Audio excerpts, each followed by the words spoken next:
AGT Live 24/7.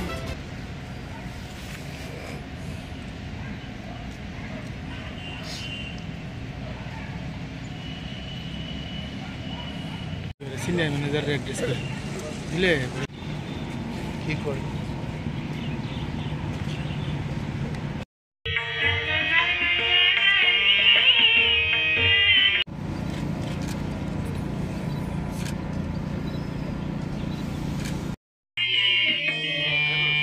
Very good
وترزق من تشاء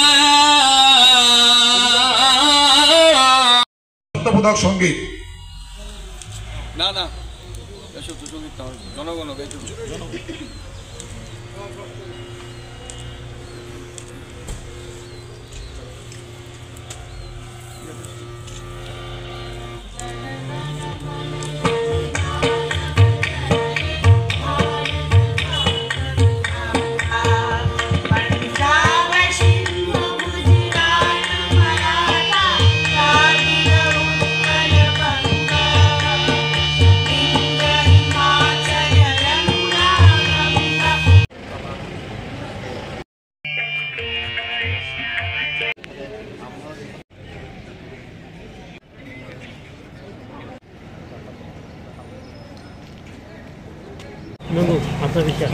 রাজ্যবাসীকে প্রথমেই 26শে জানুয়ারির প্রজাতন্ত্র দিবস, অনেকে সাধারণতন্ত্র দিবস বলে, অনেকে গণতন্ত্র দিবস বলে। এই উপলক্ষে রাজ্যবাসীকে অনেক অনেক অভিনন্দন, শুভেচ্ছা। আমরা জানি আমাদের দেশ 1947 15 আগস্ট স্বাধীন হয়েছিল। আমাদের সংবিধান গৃহীত হয়েছিল 26 নভেম্বর 1949 এবং সংবিধান কার্যকর হয়েছিল 1950 26 জানুয়ারি। সেই দিন থেকে আমরা সংবিধান কার্যকর হয়েছে এবং আমাদের প্রজাতন্ত্র দিবস হিসেবে সেদিন থেকে আমরা পালন করে যাচ্ছি। এবং প্রথমেই 1951 আমাদের প্রথম প্রজাতন্ত্র দিবস পালিত হয়। আজকে 76তম প্রজাতন্ত্র দিবস। মনে রাখতে হবে, কনস্টিটিউশন আমাদের আত্মা, জনগণের আত্মা হলো সংবিধান। আর সোলজার যারা, তারা হলো আমাদের ধড়কন, heartbeat. We are feeling proud for them. সুতরাং সবাই মিলে সংবিধানকে সম্মান জানাতে হবে। অনেকবার আমরা সংবিধানের প্রতি বিভিন্ন ক্ষেত্রে অবমাননা করা হয়েছে। অতীতে পুরনো পার্লামেন্ট ভবনে ওনার প্রতিকৃতি পর্যন্ত বসানো হয়নি। আজকে 1990-তে প্রথম আমরা বি.আর. আম্বেদকর ভারতরত্ন উপাধিতে ভূষিত করি। সুতরাং এই দিনটি অত্যন্ত গুরুত্বপূর্ণ।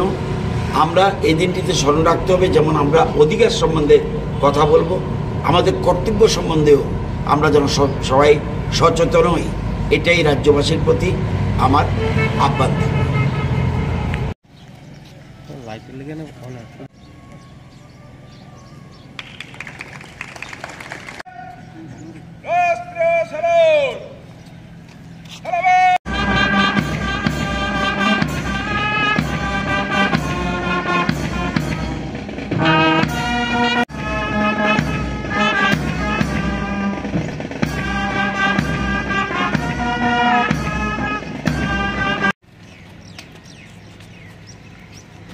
Parade Commander of Secretariat. আপনাদের সংকলে আগে শ্রীমান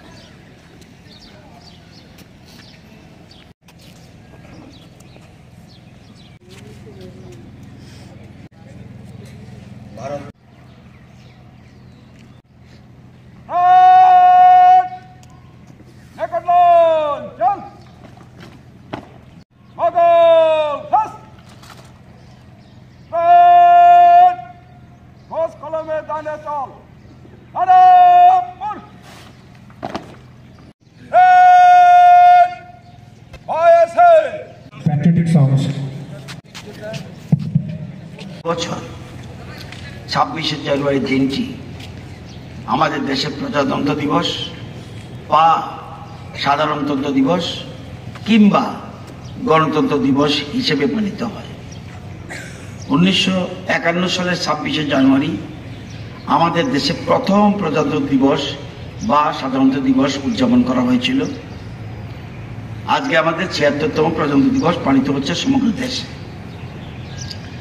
আমরা সবাই জানি 15 আগস্ট 1947 স্বাধীনতা দিবস, 26 নভেম্বর 1949 সংবিধান দিবস এবং 26 জানুয়ারি 1950 প্রজাতন্ত্র দিবস। এবারের আমাদের ৭৬তম প্রজাতন্ত্র দিবসের মূল থিম বা বিষয় রাখা হয়েছে স্বর্ণিম ভারত, বিরাসত और বিকাশ। ইংরেজিতে বলতে হয় golden India, heritage and development, অর্থাৎ আমাদের স্বপ্নের সোনালী ভারতবর্ষ শ্রেষ্ঠ ভারত হিসাবে গড়ে উঠবে আমাদের ঐতিহ্য, উত্তরাধিকার এবং বিকাশের নিরবচ্ছিন্ন প্রক্রিয়ার মাধ্যমে। আমাদের দেশের চিরাচরিত সাংস্কৃতিক ঐতিহ্য, আমাদের শিল্প সাহিত্য ও কৃষ্টির সমৃদ্ধ উত্তরাধিকারকে নিয়েই গড়ে উঠবে এক ভারত শ্রেষ্ঠ ভারত। তারই সাথে সাথে ধারাবাহিক বিকাশের পথে দেশকে এগিয়ে নিয়ে যাওয়াই হবে আমাদের বলিষ্ঠ অঙ্গীকার। আমাদের দেশে পবিত্র সংবিধানের এই অঙ্গীকার লঙ্ঘিত হয়েছে অনেকবার। জাতীয় সংহতি ও জাতীয় ঐক্যকে সুদৃঢ় করে তুলতে 1961 সালে দিল্লিতে যে জাতীয় সংহতি সম্মেলন হয়েছিল এবং তার সূত্র ধরে যে জাতীয় সংহতি সংসদ গঠিত হয়েছিল, তার আদর্শ নীতি নির্দেশিকা আমাদের ভুলে গেলে চলবে না। আমাদের জাতীয় ঐক্যবোধ, এটাই আমাদের জাতীয় চরিত্র। আমাদের রাজ্য বিভিন্ন ধর্ম, বিভিন্ন বর্ণ, বিভিন্ন জাতির লোকের বসবাস, ভাষাগত বিভিন্নতা রয়েছে আমাদের রাজ্যে। তবু বিশেষ করে বিগত 7 বছর সময়কাল ধরে আমাদের রাজ্যে মানবিক সম্প্রীতি ও উদার সংস্কৃতির এক আদর্শ পরিবেশ গড়ে উঠেছে। ভারতীয় সংবিধানের প্রস্তাবনা বিশ্লেষণ করলে তার মধ্যে কতগুলি সাংবিধানিক মূল্যবোধ অর্থাৎ কনস্টিটিউশনাল ভ্যালুজ লক্ষ্য করা যায়। এই সাংবিধানিক মূল্যবোধগুলি হল সার্বভৌমত্ব, গণতন্ত্র, প্রজাতান্ত্রিক চরিত্র, ন্যায় বিচার, স্বাধীনতা, সাম্য, ভ্রাতৃত্ব, ব্যক্তির মর্যাদা, জাতির ঐক্য ও সংহতি। আমাদের দেশের স্বাধীনতা সার্বভৌমিকতাকে রক্ষা করা এবং দেশের সকল নাগরিকের জীবনমানের উন্নয়ন ঘটাতে বর্তমান কেন্দ্রীয় সরকার সকল রকমের উদ্যোগ ও কর্মসূচি গ্রহণ করেছে। আমাদের নাগরিক অধিকার অক্ষুণ্ণ রাখতে এবং অধিকারের পরিসর বৃদ্ধি করতে নিরন্তর চেষ্টা জারি রেখেছে সরকার। এখন আমাদের সকলের কর্তব্য সম্পাদনের পালা। আজকে এই ৭৬তম প্রজাতন্ত্র দিবসে আমাদের অঙ্গীকারবদ্ধ হতে হবে আমাদের যাবতীয় কর্তব্য সম্পাদনের লক্ষ্যে। আমরা আমাদের অধিকার সম্পর্কে যেমন সজাগ থাকব, তেমনি সততা ও নিষ্ঠার সঙ্গে কর্তব্য পালনের অঙ্গীকারও আমাদের গ্রহণ করতে হবে। আর সেই বিষয়টিকে নিশ্চয়তা দিতে পারলেই আমাদের দেশ এক ভারত শ্রেষ্ঠ ভারত হয়ে উঠতে সক্ষম হবে এবং আমাদের এক ত্রিপুরা শ্রেষ্ঠ ত্রিপুরা গঠনের কর্মসূচিও সার্বিকভাবে সাফল্য লাভ করবে। আর সেই লক্ষ্যের সামগ্রিক এবং পরিপূর্ণ অর্জনে আমাদেরও ৭৬তম প্রজাতন্ত্র দিবসের মূল ভাবনায় জারিত হয়ে রাষ্ট্রের মূল ধারার সাথে মিলে স্বর্ণিম ভারত বিরাসত ও বিকাশ বা golden India heritage and development এর এক বলিষ্ঠ অংশীদার হয়ে উঠতে হবে। জয় হিন্দ, জয় ত্রিপুরা।